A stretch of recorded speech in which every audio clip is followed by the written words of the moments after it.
Sanayin mo yung sarili mo na mag-isa, para kahit walang nandyan para sa'yo, kaya mo. Kasi sa huli, sarili mo lang talaga ang maaasahan mo.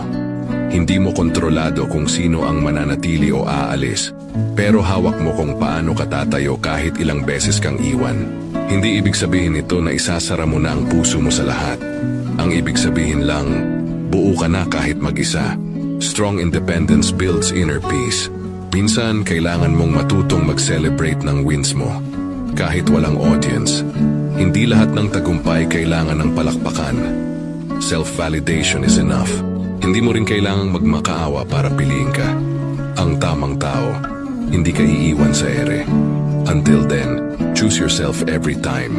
Kapag sanay ka na sa sarili mong kasama, hindi ka madaling matitinag. Wala kang takot mawala ang hindi naman sigurado. Confidence grows when you stop depending on others for happiness.